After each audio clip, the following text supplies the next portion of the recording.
शंकर भगवान की जय। जय।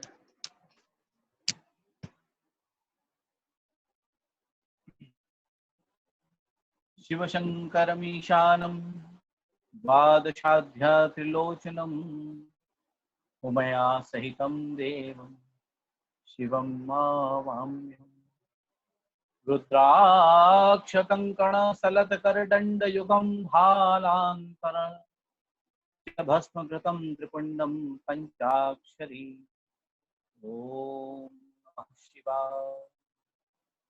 अकारण करुणामृणालय भक्तवांछा कल्पतरु सर्वेश्वर भगवान आशुतोष महाकाली के पावन चरणों में नमन करते हुए आप सभी को सादर जय श्री कृष्ण प्रणाम।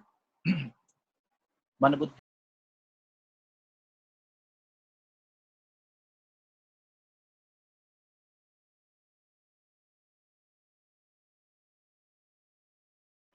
इनका कनेक्शन बड़ा धीरा है, लाइन चली गई है।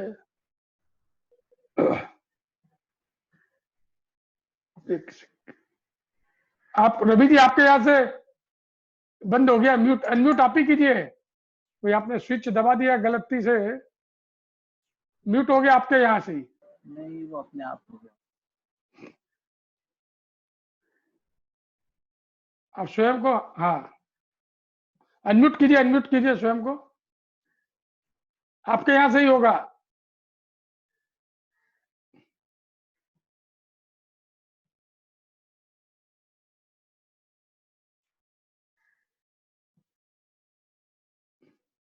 हुआ नहीं, अभी फिर करिए। मोबाइल के नीचे में बाएं तरफ, हाँ हो गया, अभी हुआ, फिर गया, फिर टच कीजिए। हाँ हो गया हुआ। हाँ हो गया।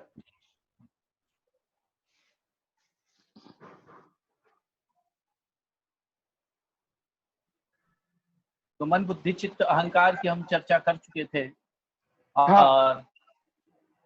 आज शिव चरित्र की, मैंने सुना था कि आप लोग शिव चरित्र का कुछ कह रहे थे, तो आज एक शिव चरित्र सुनाते हैं। जैसे कि श्रीमद् भागवत में सर्वप्रथम भक्ति महारानी का चरित्र आता है, किस प्रकार से ज्ञान वैराग्य और भक्ति तुष्टि पुष्टि को प्राप्त होते हैं और नारद जी महाराज किस प्रकार से उनका उद्धार करते हैं, श्रीमद् भागवत का प्रसादी उन्हें प्राप्त करवाते हैं। उसी प्रकार से शिव महापुराण में बिंदुक चरित्र होता है। बिंदुक चरित्र होता है, बिंदु एक ब्राह्मण है। ब्राह्मण और वेद तत्व को जानने वाला है, वेद तत्व को जानता है, सदा शिव जी महाराज का पूजन करता है, लेकिन विनाश काले विपरीत बुद्धि। जब व्यक्ति का समय विपरीत हो जाता है तो उसका मन अचानक पाप कर्मों में लग जाता है। बिंदुक भी काशीपुर नगर में ब्राह्मण रहता है। वह एक रोज जाता है किसी वन में, उपवन में जाकर के देखता है तो उसको वेश्या का संग हो जाता है। वेश्या का संग हो जाता है, कुमार पर चलने लगता है। बिंदुक हर वह कर्म करता है जो उसको नहीं करना चाहिए। भगवान और भक्ति से उसका दूर दूर तक कोई अब नाता रह नहीं जाता। ऐसे में वह बिंदुक कई प्रकार से अनर्गल तरीकों से कमा करके अपना और उस वेश्या का भरण पोषण करता है। वह अनर्गल कार्यों में लगा रहता है, पाप कर्म करने लगता है, चोरी करने लगता है। एक समय ऐसा आता है कि सारे संगी साथी उसको छोड़ करके चले जाते हैं और बीमारी उसे घेर लेती है। बीमारी घेर लेती है। जब पाप कर्म उजागर होते हैं तो कोई भी हमें अपने पास रखना पसंद नहीं करता। उसी प्रकार से बिंदुक को भी कोई अपने पास में रखना पसंद नहीं करता। जब लोगों के द्वारा वह अपमानित होता और क्लेशित होता तो उसने वह नगर त्याग करके कहीं और जाना स्वीकार कर लिया।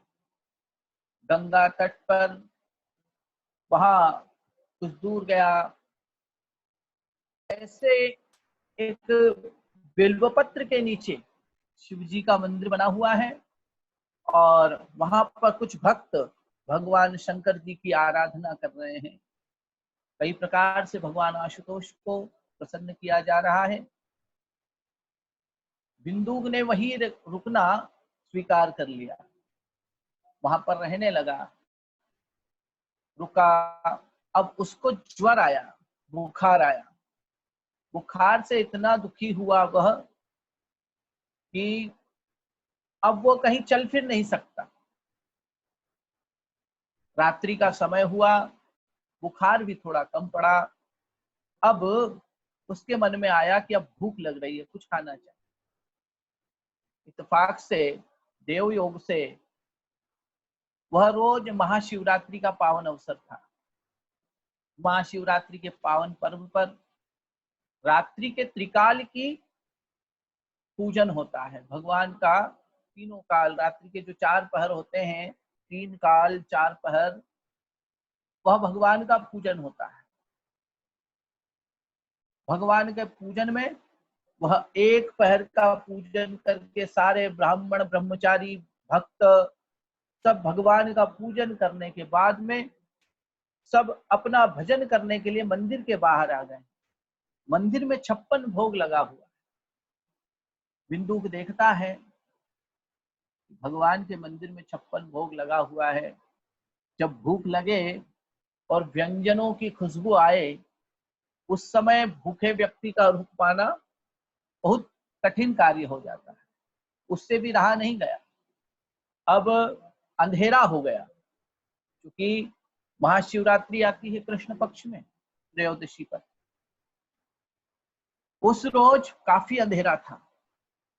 वह उस मंदिर में गया, देवालय में, शिवालय में जाकर के उसने कहा चारों ओर अंधेरा ही अंधेरा, कहीं कुछ दिख नहीं रहा है। घबरा गया, कहीं कोई वस्तु में टल्ला लग गया और गिर गया तो शोर हो जाएगा, इस पर बड़ा कौतूहल हो जाएगा। इसलिए उसने अपना अंग वस्त्र, जो अंगोछा होता है, अंग वस्त्र को उसने मंदिर में जाकर के जला दिया। रात्रि में, शिवरात्रि की रात्रि में जब उसने अपने वस्त्रों को जलाया तो मंदिर में प्रकाश हो गया। मंदिर में प्रकाश हुआ तो वहां पर उसे जो भी व्यंजन दिखाई दिए वह भूख के कारण उसे खाने लगा। लोगों ने जब देखा, भगवान के भक्तों ने जब देखा कि इस प्रकार से मंदिर में कोई पकवान चुरा कर खा रहा है, उसको, बिंदुक को इतना पीटा, इतना पीटा, इतना पीटा कि उसके प्राण निकल गए। प्राणहीन काया हो गई है।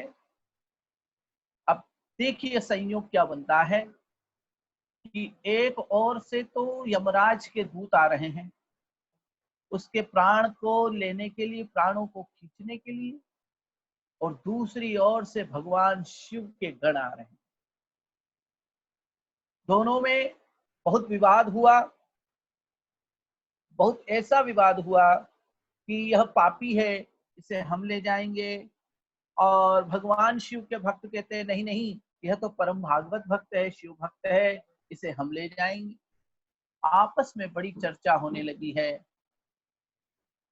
यह चर्चा होते होते होते होते पहुंच गई भगवान शिव जी के पास और धर्मराज के पास।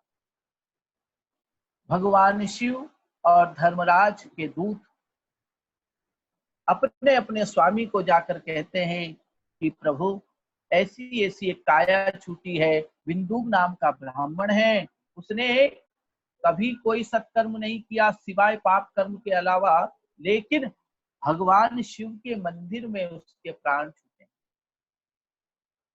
प्राण छूटे हैं।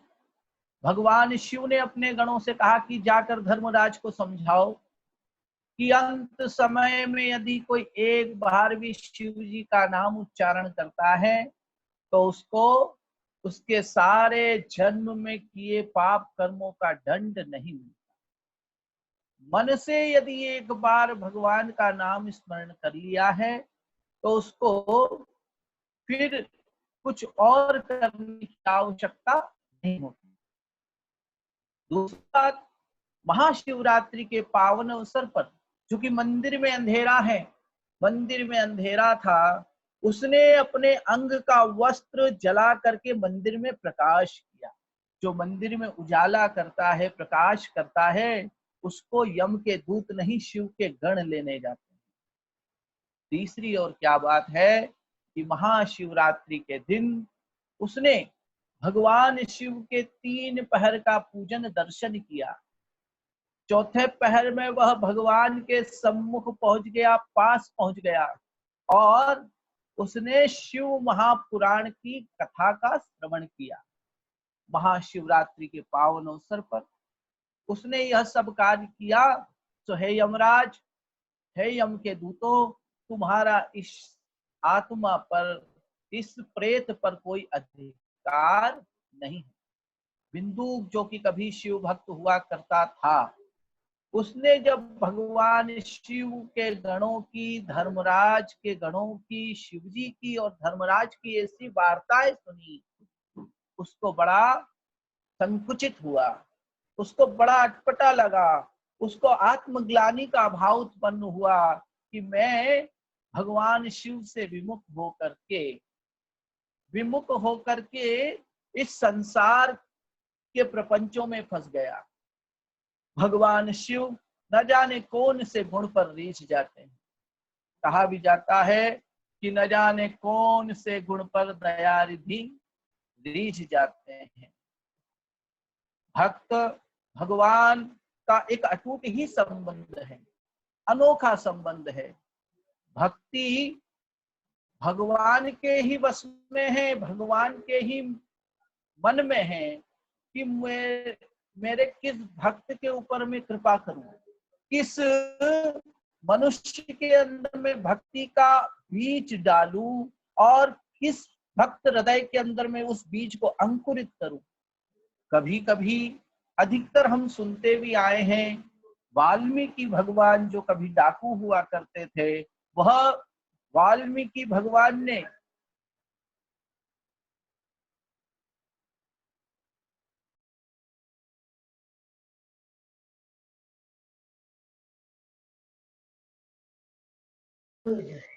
यहाँ भी मौसम खराब है, लगता है इंटरनेट की प्रॉब्लम है, उधर से का कनेक्शन छूटा है, इंटरनेट का बैंडविड्थ का प्रॉब्लम है।